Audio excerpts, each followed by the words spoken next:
So hello friends, मैं हूं तुषार साहू। अगर आपने केमिकल रिएक्शन आज तक नहीं पढ़ा है और आपको पढ़ने में बहुत दिक्कत आती है तो ये वीडियो आपके लिए है। इस वीडियो को पढ़ने के बाद, समझने के बाद आपके जितनी भी इस चैप्टर से रिलेटेड जितनी भी प्रॉब्लम्स होंगी, आप उन सबको सॉल्व कर रहे होंगे। तो हम बिना टाइम वेस्ट करें शुरू करते हैं। देखिए, अब हमारी केमिकल रिएक्शन एंड इक्वेशन है चैप्टर का नाम, केमिकल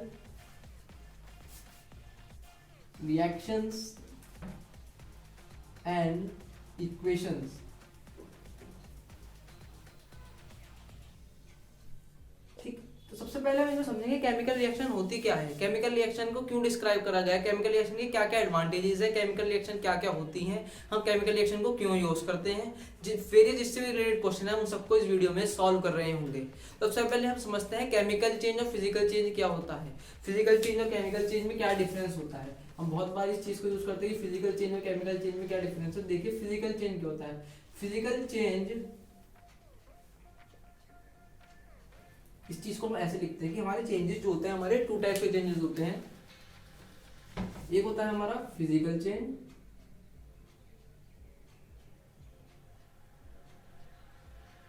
और एक होता है हमारा chemical change.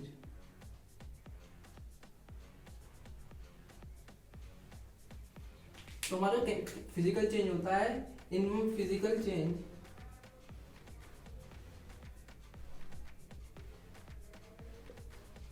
there is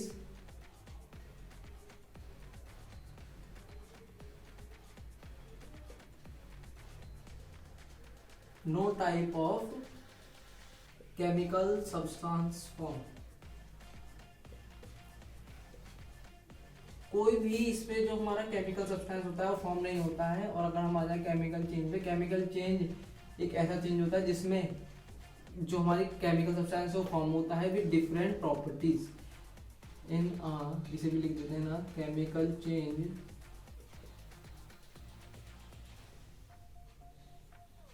there is a chemical substance formed with entirely different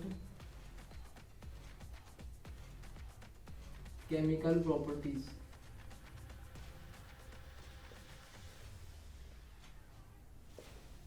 तो दोस्तों, हम फिजिकल चेंज में क्या होता है, हमने कोई चीज बनाई, फॉर एग्जांपल हमने मेल्टिंग ऑफ आइस का एग्जांपल लेते हैं। मेल्टिंग ऑफ आइस के एग्जांपल में हमने आइस ली, आइस क्यूब को हमने पिघाल दिया, पिघलाने के बाद वो वाटर बन गया। हम वाटर से हम फ्रीज कर सकते हैं, वो हमारा फिजिकल चेंज में आया, क्योंकि हमारा केमिकल सब्सटेंस कोई भी नया फॉर्म नहीं हुआ है। हम अपने इनिशियल स्टेट से फाइनल स्टेट पे जा सकते हैं और फाइनल स्टेट से इनिशियल स्टेट पर जा सकते हैं। पर अगर हम बात करें केमिकल चेंज की, केमिकल चेंज में क्या होता है, इसका एकदम उल्टा ही होता है। यहाँ पे फॉर एग्जांपल अगर हम लेते हैं मैगी बनाने का, मैगी हमने बनाई, मैगी में हमने मैगी मसाला ले लिया, मैगी ले ली, वाटर ले लिया, हम सबको इन्हें सब एक साथ करके फ्राई पैन पे रख दिया। उसके बाद हमें हमारी मैगी बनी है, तो हमारा केमिकल चेंज है, क्योंकि जो हमारे केमिकल चेंज के दौरान हमारे जो सब्सटेंसेस बनी है, जो हमारी मैगी बनी है, उससे हम अपनी वापस जो हमारे मैगी के रॉ मटेरियल्स है हम वापस नहीं ला सकते।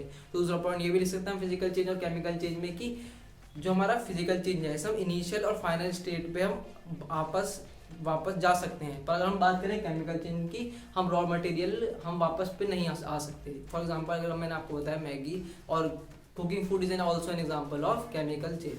अब हमारे दो टाइप के दोनों ये चेंज क्लियर हो गए होंगे। अब हम नेक्स्ट टॉपिक पर चलते हैं।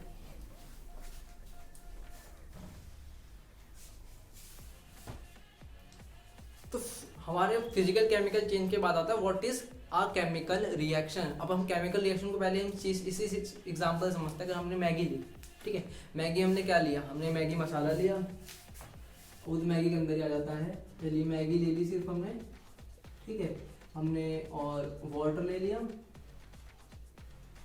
ठीक, वाटर ले लिया हमने, वाटर और मैगी, एक फ्राई पैन, कढ़ाई, चूल्हा, जिस पे भी हमें रखनी है वो हमने इस पे रख दी, ठीक है। उसके बाद हमारी मैगी बनी, हमने हीट करा, ये सब चीज़ें हम इसमें ऐड करेंगे। पर अगर हम इसको शॉर्ट तरीके से लिखना चाहते हैं, तो अगर हम सारे इसमें से सब्सटेंस चाहते हैं, सारी यूटेंसिल हटाएं, तो हमारे पास क्या बचेगा, हमारे पास हमने यहाँ पे यूटेंसिल भी ली होगी कोई,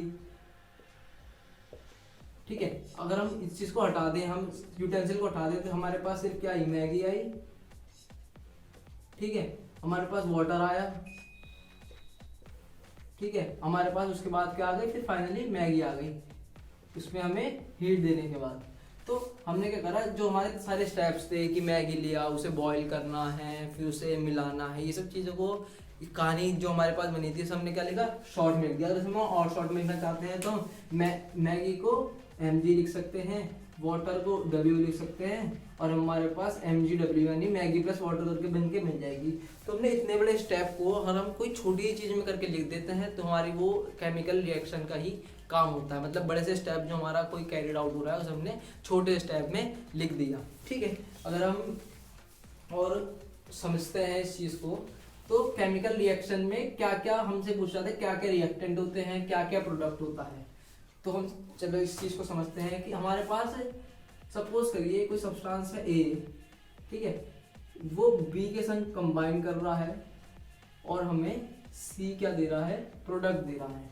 तो जो हम लेफ्ट हैंड साइड पे लिखते हैं, ये हमारी लेफ्ट हैंड साइड है, जो हम लेफ्ट हैंड साइड पे जो भी चीज़ लिखते हैं उसे हम क्या कहते हैं, रिएक्टेंट्स कहते हैं।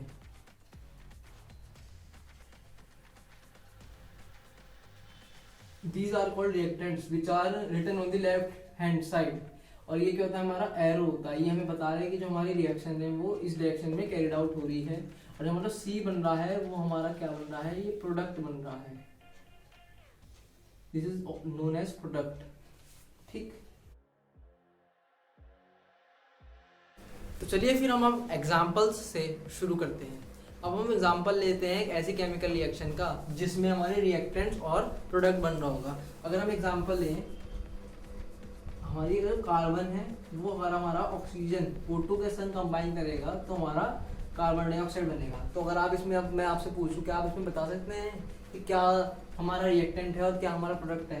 तो आप यही सोच रहे होंगे जहाँ तक है कि हमारे ये दोनों है, ये दोनों होंगे हमारे रिएक्टेंट्स, और ये जो हमारा इधर बन रहा है ये हमारी राइट हैंड साइड होती है और ये हमारी लेफ्ट हैंड साइड होती है। तो लेफ्ट हैंड साइड पे जो चीज़ होती है उसे हम रिएक्टेंट्स कहते हैं, और जो हमारी राइट हैंड साइड पे होती है मुझे प्रोडक्ट कहते हैं, लेफ्ट हैंड साइड पे होती है रिएक्टेंट्स कहते हैं। तो यहाँ पे हमारे रिएक्टेंट्स और ये हमारे प्रोडक्ट बन रहा है, जिसका नाम, इसका नाम आप बता सकते हैं क्या है? इसको हम कहते हैं कार्बन डाई ऑक्साइड। ये है हमारा ऑक्सीजन, ये है हमारा कार्बन। एक और एग्जांपल ले लें हम, अगर हम कंबाइन ले hydrogen plus oxygen gives 2H2O। ठीक, अब ये हमारा क्या है, ये भी हमारा केमिकल रिएक्शन एग्जांपल है, इसमें भी आप बता सकते हैं ये हमारे रिएक्टेंट है और ये हमारा प्रोडक्ट है।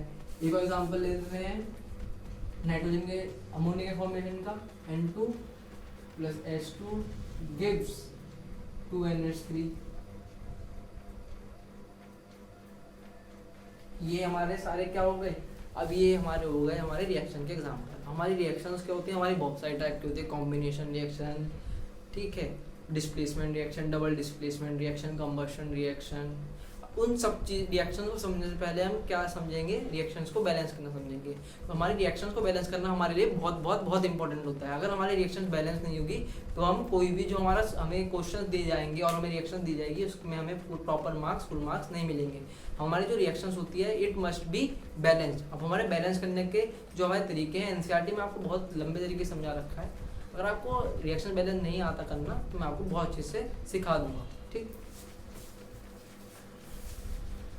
अब हम रिएक्शंस को बैलेंस करना सीखेंगे बहुत ही सिंपल तरीके से। और रिएक्शन को बैलेंस करने का आपको जितने भी हमारे 20 तक जितने भी हमारे एटम्स आते हैं, hydrogen, helium, lithium, beryllium, boron, carbon, nitrogen, oxygen, fluorine, neon, sodium, magnesium, aluminium, silicon, phosphorus, sulphur, iron, potassium, calcium, इन सबको याद करने से पहले हम क्या करें, इन सबको हमें याद करना बहुत बहुत बहुत जरूरी है। अगर हमें ये हमारे एटम्स याद हो जाएंगे, इनके मास नंबर याद हो जाएंगे, इनके एटॉमिक नंबर याद हो जाएंगे, तो हमारी जो रिएक्शन होगी बहुत बहुत आसान तरीके से हम सॉल्व कर सकते हैं। हम एग्जाम्पल लेते हैं बहुत ही सिंपल एटम्स से।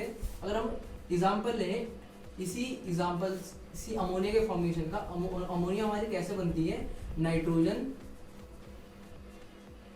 जब हाइड्रोजन से रिएक्ट करता है तो हमारी अमोनिया बनती है, NH3 को हम क्या नाम देते हैं, अमोनिया देते हैं। अब अगर हम देखें रिएक्शंस को हमारा बैलेंस होना बहुत बहुत ज़रूरी है, ठीक है, बहुत ज़रूरी है। अब यहाँ पे हमारे नाइट्रोजन के ये जो चीज़ होती है, जो नंबर लिखा होता है सबस्क्रिप्ट में, इसे हम बोलते हैं एटम। ये हमें ये बताता है कि हमारे नाइट्रोजन के कितने एटम्स हैं। यहाँ पे 2 नंबर लिखा हुआ है तो हमारे यहाँ पे नाइट्रोजन के 2 एटम्स हैं। फॉर एग्जाम्पल अगर यहाँ पे हमारा 3 लिखा होता तो हमारे पास नाइट्रोजन के 3 एटम्स होते। सिमिलरली अगर हमारा यहाँ पे हाइड्रोजन के साथ 2 लगा हुआ है तो आप बता सकते हैं हाइड्रोजन के कितने एटम्स हैं। ठीक कहा आपने, 2 एटम्स हैं। ठीक, अब यहाँ पे N2 + H2 gives 2NH3 बन रहा है। इसका हमारा नाम होता है अमोनिया। इसे हम अमोनिया बोलते हैं, इसे बोलते हैं हाइड्रोजन। और ये आपको पता ही होगा N से क्या है हमारा नाइट्रोजन। तो हमारा रिएक्शन का बैलेंस होना बहुत जरूरी है, ठीक है। अब हमें रिएक्शन को बैलेंस करने के लिए हम क्या करते हैं, एटम्स को बैलेंस करने के लिए मल्टीप्लाई कर देते हैं। अगर आप देखें यहाँ पे नाइट्रोजन के कितने एटम्स, कुछ नहीं है तो हम यहाँ पे 1 मान लेते हैं, और यहाँ पे 2 एटम्स हैं। ठीक, यहाँ पे अगर हम देखें हमारे नाइट्रोजन के कितने एटम्स हैं इनिशियली, यानी हम इनिशियली बोल रहे हैं या फिर हम क्या बोल रहे हैं, रिएक्टेंट साइड पे कितने मॉलिक्यूल्स हैं हमारे नाइट्रोजन के 2। ठीक, और हमारे को प्रोडक्ट में कितने मॉलिक्यूल एटम्स चाहिए, नाइट्रोजन के 1 हैं। तो इस वाले को मल्टीप्लाई ऐसे करना है कि ये दोनों इक्वल हो जाए, और यहाँ पे हमारे 1 है। तो अगर हम इस प्रोडक्ट को 2 से मल्टीप्लाई कर दें तो हमारा 2 आ जाएगा। तो रिएक्टेंट्स प्रोडक्ट के इक्वल आ जाएंगे। तो हम क्या करेंगे, नाइट्रोजन को यहाँ पे 2 से मल्टीप्लाई कर देंगे, जिससे क्या होगा, यहाँ पे नंबर ऑफ नाइट्रोजन कितने हो जाएंगे 2। ठीक, यहाँ पे भी नाइट्रोजन कितने हैं 2। तो अब हम देख सकते हैं कि जो हमारा नाइट्रोजन एटम है वो बहुत अच्छी तरीके से बैलेंस हो चुका है। अब बारी आ जाती है हाइड्रोजन की। हाइड्रोजन के यहाँ पे कितने एटम्स, 2 एटम्स। और यहाँ पे जो हमारा ये सबसे बड़ा नंबर होता है हम जो इस साइड लिखते हैं, इसके हम इससे मल्टीप्लाई करेंगे हाइड्रोजन के एटम्स का पता लगाने के लिए। तो हमारे हाइड्रोजन के एटम आएंगे, यहाँ पे कितने हैं 3, और यहाँ पे कितने हैं 2।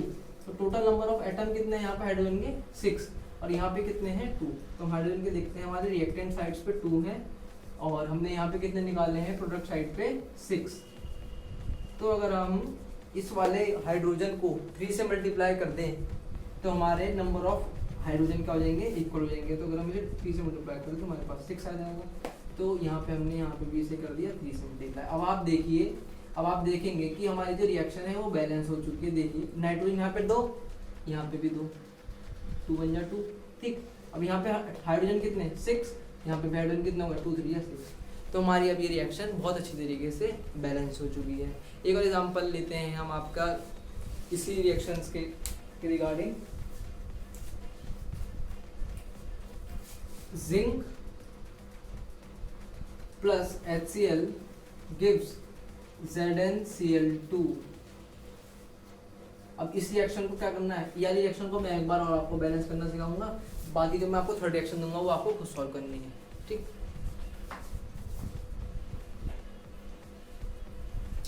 अब इस रिएक्शन को बैलेंस करेंगे हम। हमारा Zn ने HCl की संख्या करेगा, ZnCl2 बनाया प्लस H2 हमारा गैस बन गया। अब यहाँ पे जिंक के कितने नंबर ऑफ एटम 1, यहाँ पे कितने 1। तो यहाँ हमारा जिंक है वो क्या हमारा बैलेंस है। ठीक, अब आज ये नेक्स्ट एटम है हमारा हाइड्रोजन। यहाँ पे हाइड्रोजन के नंबर एटम्स कितने हैं 1, और यहाँ पे कितने हैं 2। तो अगर हम इस वाले हाइड्रोजन को 2 से मल्टीप्लाई कर दें तो हमारे नंबर ऑफ हाइड्रोजन इक्वल हो जाएंगे। तो हमने क्या करा, यहाँ पे हाइड्रोजन को 2 से मल्टीप्लाई कर दिया। ठीक, अब यहाँ पे हाइड्रोजन के नंबर कितने हो गए 2, यहाँ पे भी कितने हो गए 2।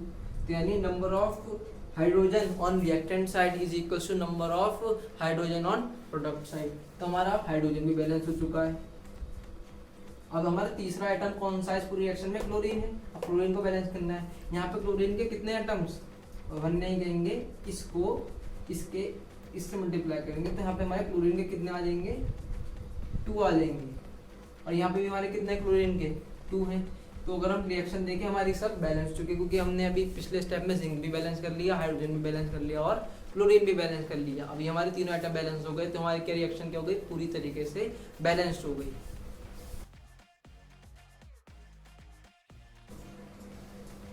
चलिए शुरू करते हैं टाइप्स ऑफ केमिकल रिएक्शन। हमारी टाइप्स ऑफ केमिकल रिएक्शन होती है, पहली रिएक्शन होती है हमारी combination reaction.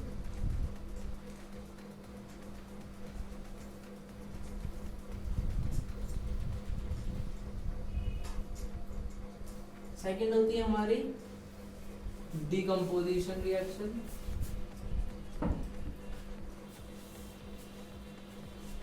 Third displacement reaction,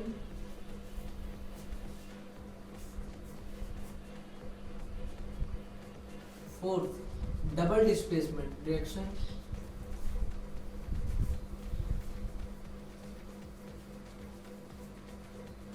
and last is redox reaction,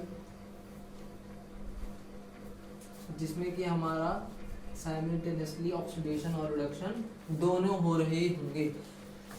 तो हमारी कॉम्बिनेशन रिएक्शन होती है हमारे पास, ठीक, डिकम्पोजिशन रिएक्शन होती है, डिस्प्लेसमेंट रिएक्शन होती है, डबल डिस्प्लेसमेंट रिएक्शन होती है और रिडॉक्स रिएक्शन होती है। रिडॉक्स रिएक्शन में क्या होता है, हमारा रिडक्शन और ऑक्सीडेशन दोनों होता है। ठीक है, हमारा डबल डिस्प्लेसमेंट क्या होता है, इसमें more reactive element less reactive element को हमारा डिस्प्लेस कर देता है। हमारे इसमें दो एलिमेंट यूज करे जाते हैं, A B plus B C gives dash dash dash. Also हमारा डिस्प्लेसमेंट हो गया। ऐसे डिकम्पोजिशन में क्या होगा, फॉर एग्जाम्पल हमारे एक एलिमेंट होगा बी सी, तो हमारा डिकम्पोज हो जाएगा बी प्लस सी में, और कॉम्बिनेशन में आपको नाम से पता लग रहा होगा हमारा ए प्लस बी कंबाइन करके क्या दे रहा होगा, ए प्लस बी दे रहा होगा। तो सबसे पहले हम समझते हैं कॉम्बिनेशन रिएक्शन को। Combination reaction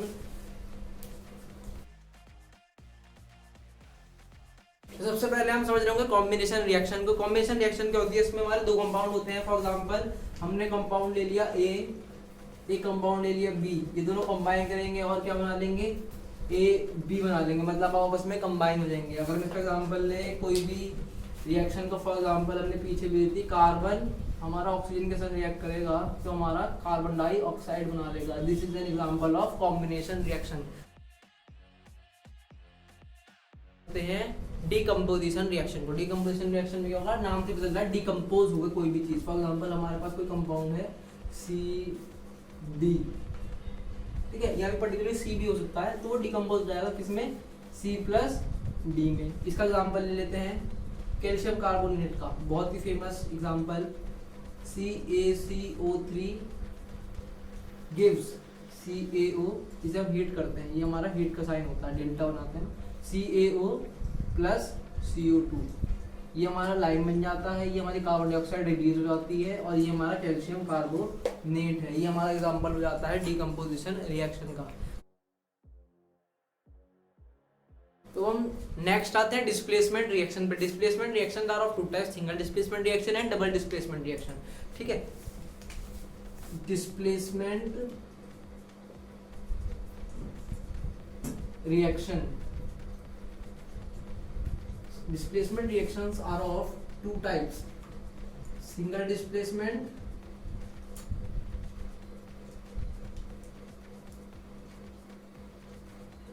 and double displacement.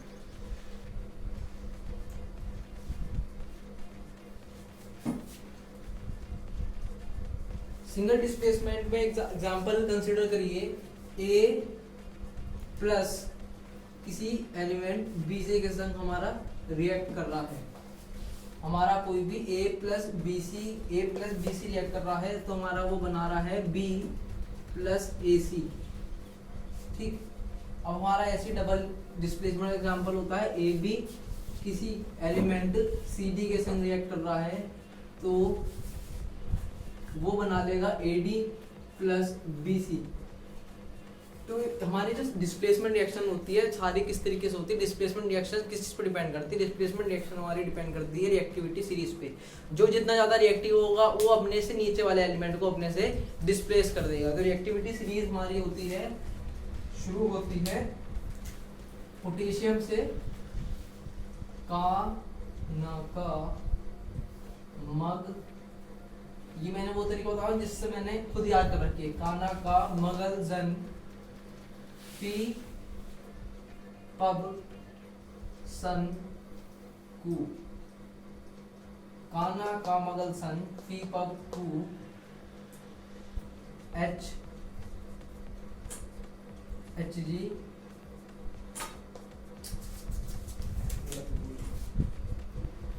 काट दे रहा यार, ये लक लक मत करेगा यार, हो जाता है। काना का मगल जन फी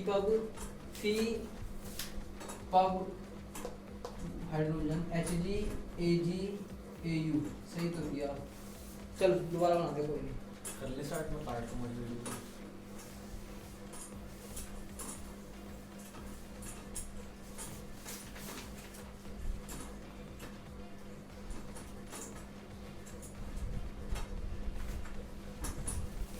तो ये जो हमारी रिएक्टिविटी सीरीज पे डिपेंड करते हैं, जो डिस्प्लेसमेंट रिएक्शन होती है, सिंगल डिस्प्लेसमेंट और डबल डिस्प्लेसमेंट। तो जो भी जितना रिएक्टिव मेटल होगा अपने से नीचे वालों को अपने से डिस्प्लेस कर देगा। तो हमारी रिएक्टिविटी शुरू होती है पोटेशियम से,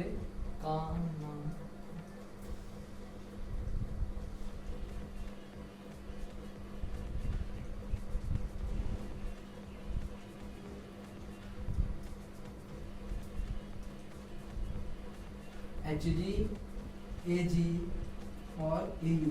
तो मैंने खुद कैसे याद करी है ये, काना का मगजन फी सन कब HCU Hg Ag Au। तो हमारा जो सबसे टॉप मोस्ट एटम है जो कि हमारा यहाँ पोटेशियम है, ये होगा हमारा मोस्ट रिएक्टिव एलिमेंट होगा, मोस्ट रिएक्टिव एलिमेंट। तो हमारी रिएक्टिविटी डाउन दी नीचे आते हुए डिक्रीज हो रही है। तो हमारा जो Au होगा, Au होता है हमारा गोल्ड, तो हमारा होगा लीस्ट रिएक्टिव एटम।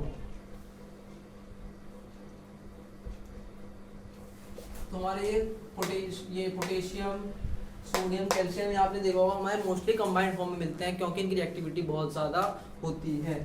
ठीक है, हमारा जो सिंगल डिस्प्लेसमेंट है, अब डबल डिस्प्लेसमेंट। सिंगल डिस्प्लेसमेंट का हम एग्जांपल ले लेते हैं और एक डबल डिस्प्लेसमेंट का एग्जांपल ले लेते हैं। ठीक है, सिंगल डिस्प्लेसमेंट का हम एग्जांपल लेते हैं। एक बार आप इस चीज़ को देख लीजिए और अगर आप स्क्रीनशॉट लेना चाहें इसका आप ले सकते हैं।